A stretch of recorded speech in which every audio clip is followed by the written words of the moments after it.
Hey guys, Crancer here, and with me I have Raquel Roman. Raquel, do you mind kind of introducing yourself and telling us a little bit about your experience with radiology? I know you've been involved for a long time here, and just kind of introducing yourself to the folks who might be listening in. Hi, everybody. Raquel Roman here. I have been in this industry for 17 years. It's crazy how fast it goes. Um, I really do feel that unless you are specialty trained or you have an interest to do radiology, it kind of finds you. And I think everybody has a unique story on how radiology found them. For me, I was right out of college looking for an internship, and I had a family member who worked for a telerad company, and they were offering 20 hours a week at less than $6 an hour. And I was like, sold, I'll take it.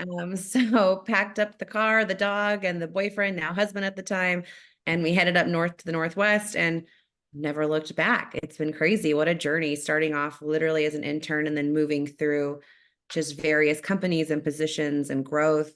And now just expanding, I feel like my wings with the RBMA. Well, that's fantastic. I mean, tell me a little bit about, and I want to get into your involvement with the RBMA because you've been instrumental in the YP practice and kind of our development that we have there, which I think is super important. Everybody agrees. But what are the changes that you've seen over the past 15 years? Do any stick out in particular to you? It's kind of a loaded question. We could have a whole segment. I think you guys have had podcasts about that exact question.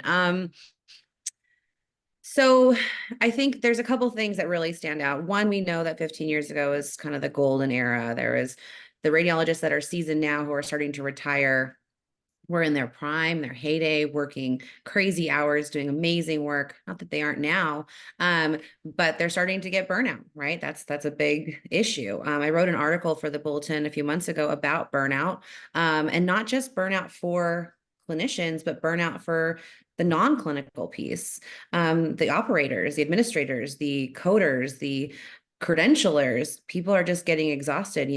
The big push of do more with less. I think we've seen that kind of common theme for the past couple of years, and I don't anticipate it changing anytime soon. It just seems to keep getting worse, and at some point there has to be a breaking point. I feel like all the work that you've done, RBMA has done, ACR has done with going to Washington and advocating for physicians for reimbursement is huge. I do think we have to do more, right? We have to talk to our local state governments. We have to help with these crazy licensing laws and timelines for ensuring a physician's enrolled with payers to make it less complex, because there's so much antiquated workflows that occur in various states. And if we could find a magical way to streamline it, physicians can get credentialed faster, which means they can get up and running faster, which ultimately leads to better patient care and, helping communities.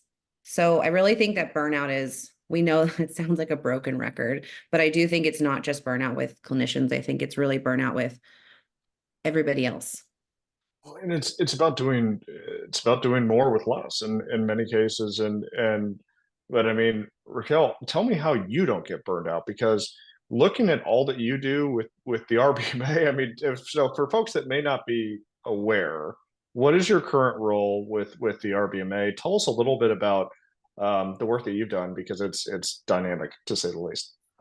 So I'm currently the chair of the Young Professionals Subcommittee. What that means is kind of helping grow, and educate, foster relationships with, and young professionals sometimes it has a bad term, like not just younger people in the industry, but newer people to radiology as well who are just coming in.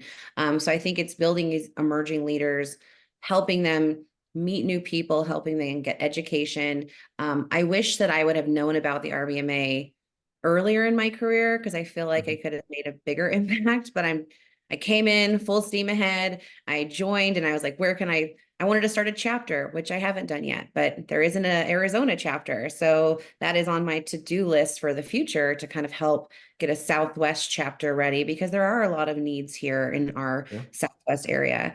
But I do feel like with the committee I have now, it's just really trying to grow them, get confidence, in these emerging leaders, and a lot of them already who've already been on the committee are now on boards or COOs or publishing articles for the Bulletin. And that brings me joy, because that means they are also getting to go and expand. And I think it's really crucial. We work every day in our day-to-day jobs, doing the job that we were hired to do, et cetera. But it's nice to flex different muscles. It's nice to try different things. And with the volunteer aspect of RBMA, you get to do something different. You can learn about membership. You can learn about IT related pieces, advocacy, those things you might not get in your day to day. So it's just a nice way to try something new. And I really, really promote constant education. I feel like we're all growing and we all need to keep learning every day. And you do a tremendous job, Raquel. And for the folks that may have missed out in our annual Paradigm meeting, how many people did we have? And what was it, the karaoke session or Name that we had? it. Name that tune. How many I people don't did know we the have in that exact room then? number, but the room was full. I definitely feel like there were at least, oh, God, don't quote me on this, but definitely over like 60 people. Yeah, Which I thought around 75, and so many hands went up when we said, "Is this your first meeting?" So kudos to you, and really, but I'm curious to those folks that may have been on the edge as to whether or not they wanted to go, they should go. What would you tell them, is the most important part of the RBMA or beneficial part to you? Oh, again, there's so many pieces. My most recent experience, and always, but networking, people.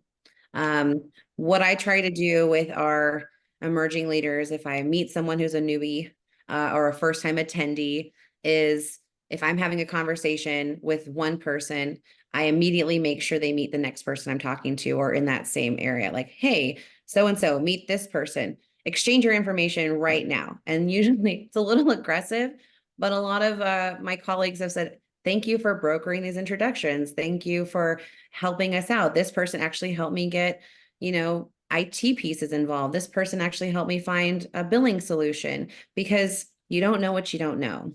And it can be very intimidating to walk into a huge conference as a first timer, and you either come alone or you come with a vendor or maybe one other person, but you see all these really awesome relationships form that people have. And because we might not see each other all the time, we definitely gravitate to our friends, because we don't get to see Yeah. them maybe twice or three times a year. And so we have to be cognizant of making sure to include and embrace the newer attendees. And I think that was my goal in this past paradigm, was just making sure that people felt welcome. And I think all of the leaders in RBMA and committee members try to do that as well.